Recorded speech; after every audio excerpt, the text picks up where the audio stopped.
W3 से भी बड़ी तबाही की बात कह दी है। पुतिन से दोस्ती की कोशिशों के बावजूद ट्रंप को निराशा मिली। ऐसे में रूस यूक्रेन युद्ध पर ट्रंप की शांति योजना भी फेल अब नजर आ रही है। ये डोनाल्ड ट्रंप जो लगातार दावे करते थे कि रूस यूक्रेन के बीच का जो युद्ध है वो मैं समाप्त करूंगा, लेकिन अब यहां पर तस्वीरें अलग ही नजर आ रही हैं। ट्रंप के बयान पर रूस भड़क चुका है। आग से खेलने वाले बयान पर रूस भड़का है। अब रूस ने थर्ड वर्ल्ड वॉर की धमकी दे दी है। रूस की सिक्योरिटी काउंसिल की डेप्यूटी चेयर ने कहा, मैं एक ही बुरी चीज जानता हूं और वो है तीसरा विश्व युद्ध। उम्मीद है कि ट्रंप इसे समझते हैं। ट्रंप ने पुतिन के बारे में कहा था कि पुतिन आग से खेल रहे हैं। ये ट्रंप ने कहा था कि पुतिन आग से खेल रहे हैं। रूस के साथ पुतिन कुछ बुरा कर सकते हैं। अमेरिका और रूस के बीच जुबानी जंग अब बेहद तेज हो चुकी है। पुतिन पर ट्रंप की टिप्पणी के बाद भड़का हुआ है रूस ने तीसरे विश्व युद्ध की धमकी दे डाली है।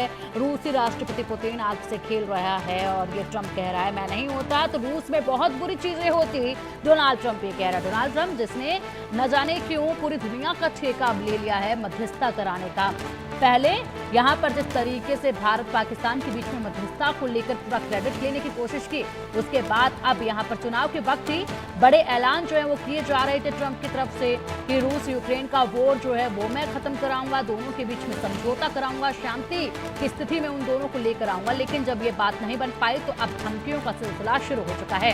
हमारे साथ हमारे खास मेहमान लगातार जुड़े हुए हैं, defence expert colonel retired Sanjay Sirohi ji. Sir, बहुत स्वागत है आपका एक बार फिर से इंडिया न्यूज पर। और साथ ही defence expert retired lieutenant colonel J S Sodhi ji. Sir, बहुत स्वागत है आपका भी इंडिया न्यूज पर। संजय सर, शुरुआत आप ही से करना चाहूंगी। डोनाल्ड ट्रंप जो कि पूरे तरीके से दावे कर रहे थे कि रूस और यूक्रेन दोनों का युद्ध मैं खत्म करूंगा, ऐसे में बेहद बार वार्ता भी दोनों ही देशों के साथ डोनाल्ड ट्रंप की हो चुकी है। हल कोई नहीं निकला तो अब सीधे तौर पर रूस जब नहीं मान रहा है ट्रंप के बाद, तो सीधे तौर पर अब तलखी इतनी बढ़ी कि धमकियों का सिलसिला शुरू हो चला है। पिंकी जी, सबसे पहले तो मैं आपको धन्यवाद देता हूं कि आपने मुझे अपने चैनल पे बुलाया। Good morning to you. अभी जो आपने ये सवाल किया है मेरे को, ये बहुत अहम सवाल है और इसका थोड़ा सा हमको ट्रम्प साहब की साइकोलॉजी से खेलना पड़ेगा। क्योंकि ट्रम्प साहब जब फर्स्ट टर्म में आए थे, उसके बाद जब दोबारा इलेक्शन लड़े तो वो हार गए थे। तो उनके दिमाग में वो हार घुसी हुई है। और जब वो इलेक्शन के लिए अपने स्टेट वो स्पीचेस दे रहे थे, तो वो सबको यही कह रहे थे कि अगर मैं होता तो यूक्रेन और रशिया का लड़ाई नहीं होती, मैं होता तो इजराइल और हमास की लड़ाई नहीं होती, और मैं आऊंगा तो मैं इसको 24 घंटे के अंदर खत्म कर दूंगा। तो उनको ये लग रहा था उस टाइम, तो इस चीज के ऊपर लोगों ने उनके ऊपर विश्वास किया कि शायद डोनाल्ड ट्रंप साहब आएंगे और हर जगह शांति हो जाएगी। लेकिन अब डोनाल्ड ट्रंप साहब की जो पेशेंस है वो खत्म हो गई है और उनके अंदर टैक्ट तो कभी था ही नहीं उनका। आज पता नहीं आज वो क्या स्टेटमेंट दे रहे हैं और कल क्या स्टेटमेंट, कल हो सकता है वो बैक फुट पे हो जाए। आज जो फ्रंट फुट पे खेलेंगे कल बैक फुट पे खेलेंगे। अभी प्रॉब्लम डोनाल्ड ट्रंप साहब की ये है कि जो डोनाल्ड ट्रंप साहब ने ये सोचा था कि मैं 24 घंटे बंद करा दूंगा, ना तो जेलेंस्की साहब उनकी बात मान रहे हैं ना ही मिस्टर पुतिन उनकी बात मान रहे हैं। तो अब वो फ्रस्ट्रेट हो चुके हैं। और फ्रस्ट्रेट होने के बाद, और उनका कारण फ्रस्ट्रेशन का ये है कि पिछले सोमवार को पुतिन की और डोनाल्ड ट्रंप साहब की तकरीबन 2 घंटे टेलीफोन के ऊपर बातचीत हुई।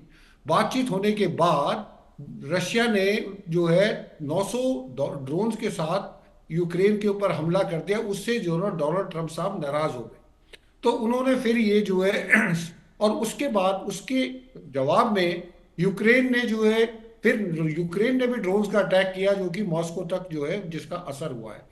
तो अब दोनों के बीच में जो लड़ाई है वो बढ़ती जा रही है, बजाय रुकने के वो बढ़ती जा रही है। कहाँ तो शांति की वार्ता हो रही थी और कहाँ अब युद्ध जो है और ज्यादा तेजी पकड़ चुका है। और इसकी वजह सिर्फ यही है कि जो डोनाल्ड ट्रंप साहब कोशिश कर रहे थे वो कामयाबी उनको नहीं मिल रही है। क्योंकि जो रशिया की डिमांड है और जो यूक्रेन की डिमांड है, दोनों आपस में कहीं पे कन्वर्ज नहीं हो रही। रशिया कह रहा है कि यूक्रेन न्यूट्रल रहे। रशिया चाहता है कि जो नेटो कंट्रीज हैं वो ईस्ट की तरफ ना बढ़े। रशिया चाहता है कि जो सैंक्शंस लगे हैं रशिया के ऊपर वो सैंक्शन हटा दिए जाए। जो एसेट्स, जो रशियन एसेट्स बाहर के मुल्कों में, उनको अनफ्रीज किया जाए। अभी तक फ्रीज कर रहे थे, उनको छोड़ दिया जाए। और जो रशिया लोग हैं, जो रशियन बोलते हैं यूक्रेन में, उनकी प्रोटेक्शन होनी चाहिए। लेकिन अभी तक पुतिन साहब ने ये नहीं कहा है, ये लिख के नहीं दिया है, लेकिन ये माना जा रहा है कि बेसिक डिमांड ये है। बाकी जो कब हिस्से उन्होंने कब्जा कर लिए हैं उसके बारे में अभी नहीं बोला, हो सकता है कि थोड़े दिन बाद वो भी उसमें ऐड कर। अब उधर जेलेंस्की साहब हैं, उनकी अपनी अलग डिमांड है, वो सिक्योरिटी गारंटी मांगते हैं। तो इसलिए मुझे लग रहा है कि डोनाल्ड ट्रंप साहब के अंदर जो पेशेंस थी वो खत्म होती जा रही है। इसलिए उन्होंने पुतिन साहब को बोल दिया, he is a crazy, he is become a crazy man and he is playing with fire. ऐसे वर्ड्स आप बोलोगे एक राष्ट्रपति के लिए, वो भी जो है रशिया जैसे राष्ट्रपति के लिए। आपने साउथ अफ्रीका के राष्ट्रपति को बोला, आपका चल गया। आपने जेलेंस्की को जलील किया व्हाइट हाउस में, वो भी आपका चल गया। यूके के प्राइम मिनिस्टर को आप इंटरप्ट करते रहे, वो भी आपका चल गया। लेकिन आपको ये देखना चाहिए कि आप किससे बात कर रहे हैं।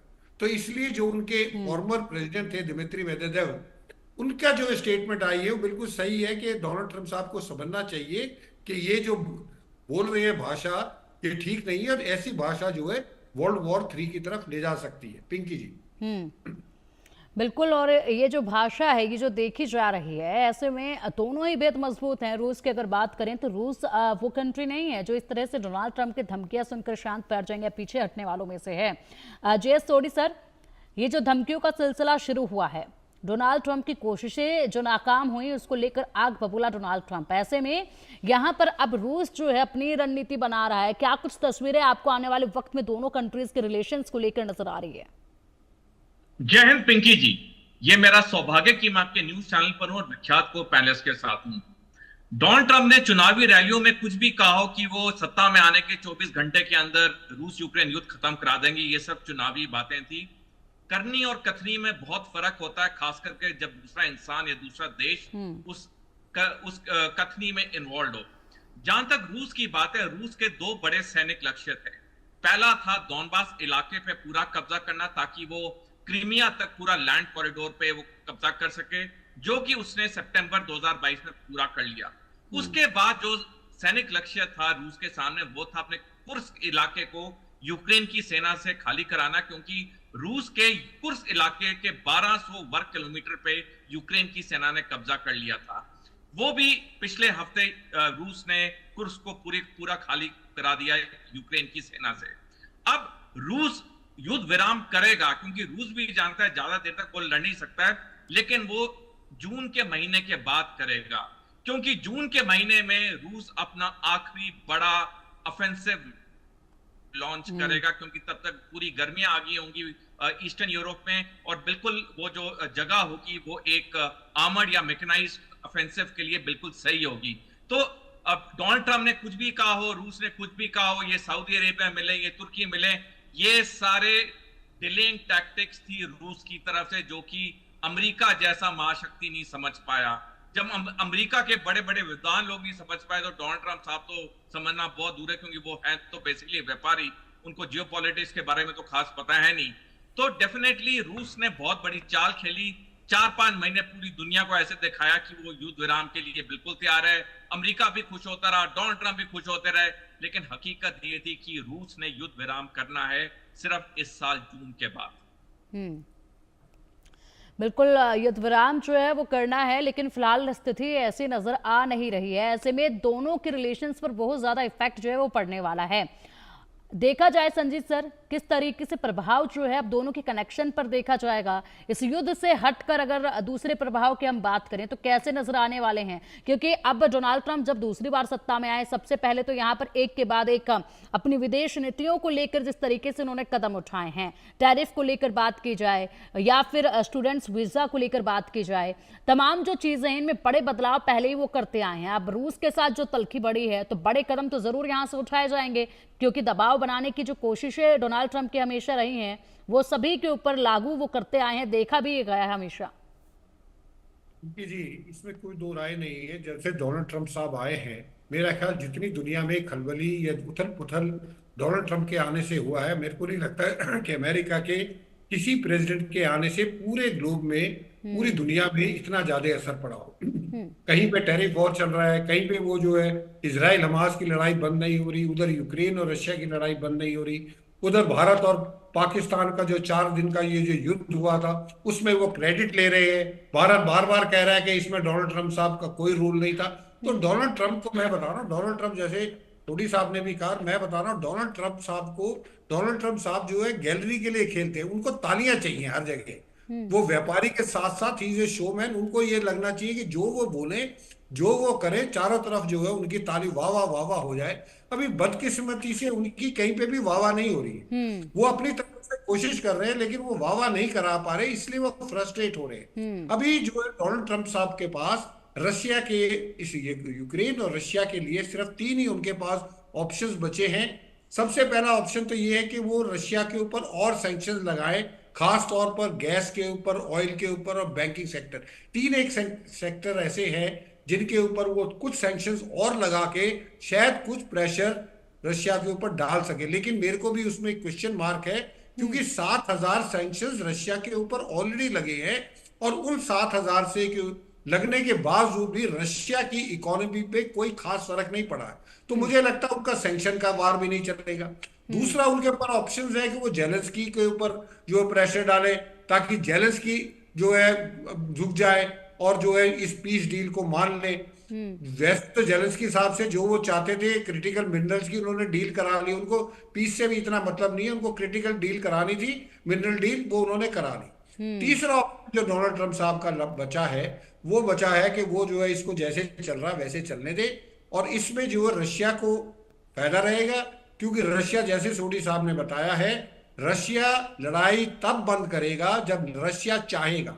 अभी रशिया का जो ऑब्जेक्टिव्स हैं वो ऑब्जेक्टिव अभी रशिया के अचीव नहीं हुए। जब उसके मिलिट्री ऑब्जेक्टिव, टैक्टिकल ऑब्जेक्टिव और स्ट्रेटेजिक ऑब्जेक्टिव तीनों अचीव कर लेंगे पुतिन साहब, तब लड़ाई वो अपनी शर्तों पे बंद कर सकते, नहीं तो ये लड़ाई चलती रहेगी।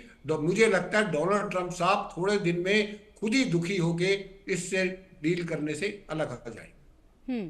तो यानी कि आपको लग रहा है कि कोई भी प्रेशर अगर डोनाल्ड ट्रंप पर रूस पर बनाने की कोशिश करता है तो उसका कोई असर खास तौर पर होने वाला है नहीं रूस पर, इसीलिए डोनाल्ड ट्रंप जो है वक्त के साथ खुद को अलग कर लेंगे। JS सोडी सर, क्या आपको भी ऐसा लगता है कि किसी भी चीज का प्रभाव रूस पर नहीं पड़ेगा, डोनाल्ड ट्रंप कितना भी प्रेशर करने की कोशिश कर ले?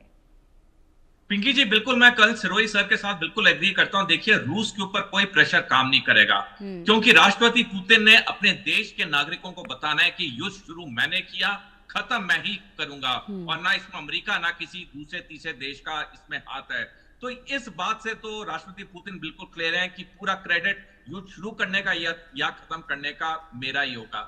पिंकी जी, एक चीज जो डोनाल्ड ट्रंप की है, देखिए डोनाल्ड ट्रंप का सपना था अमेरिका का राष्ट्रपति दूसरी बार बनना। एक बार चुनाव हार के दूसरी बार जीत गए, वो तो सपना पूरा हो गया। अब डोनाल्ड ट्रंप जानते हैं वो तीसरी बार तो अमेरिका के राष्ट्रपति बन नहीं सकते, क्योंकि उनके संविधान में एक इंसान सिर्फ 2 बार ही राष्ट्रपति बन सकता है। अब डोनाल्ड ट्रंप के सामने बड़ा जो उनका एक ड्रीम है या एम्बिशन है वो है नोबेल पुरस्कार लेना। क्योंकि जो चीज बहुत खटकती है डोनाल्ड ट्रंप को वो ये है कि बैरक ओबामा को नोबेल पुरस्कार मिला तो मेरे को क्यों नहीं मिल सकता है। इसलिए जहां पे उनको कोई पॉसिबिलिटी देखते हैं वो वहां पे अपनी हाथ डाल देते हैं, चाहे भारत पाकिस्तान कॉन्फ्लिक्ट में, इजराइल हमास में, रूस यूक्रेन में। अब बस डोनाल्ड ट्रंप डेस्परेट है कि मैं कोई ऐसी दुनिया की एक बड़ी गतिविधि बंद करा दूं जिसका मैं पूरा श्रेय ले लूं ताकि मेरे को नोबेल पीस पुरस्कार मिल जाए। देखिए, ऐसे चीजें दुनिया में नहीं चलती हैं, क्योंकि दुनिया में कई डायनेमिक्स होती हैं और डायनेमिक्स के लिए बहुत समझना पड़ता है, बहुत सहनशीलता चाहिए होती है। ये आज बयान दो, कल बयान बदलो, 2 मिनट बाद बयान बदलो, 6 घंटे बाद बोलो जी मैंने तो हस्ताक्षर ही नहीं किए, उसके बाद दुनिया पूरी दिखा रही जी ट्रंप साहब आपने तो हस्ताक्षर किए थे, फिर वो कह रहे जी मेरे हस्ताक्षर ही नहीं है। इतने मखौल के सिस्टम में कोई नोबेल पीस पुरस्कार नहीं देता है। तो डोनाल्ड ट्रंप जितना भी हाथ पैर मार लें, अंत में रूस यूक्रेन युद्ध उसी दिन बंद होगा जिस दिन राष्ट्रपति पुतिन चाहेंगे।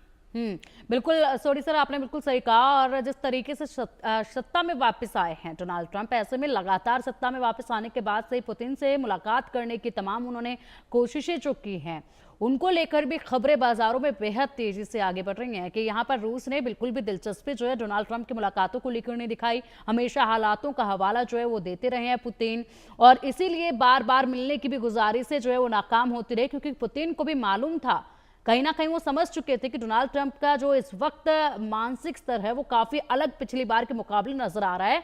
तो वो जिस तरीके से फैसले ले रहे हैं उन्हीं का ये असर जो है वो देखा भी जा रहा है। फिलहाल बहुत बहुत शुक्रिया आप दोनों का ही इंडिया न्यूज के साथ जुड़ने के लिए, इस खास चर्चा में शामिल होने के लिए। और चलिए अब एक बड़ी खबर सामने है। गाजा में फिर से इजरायल का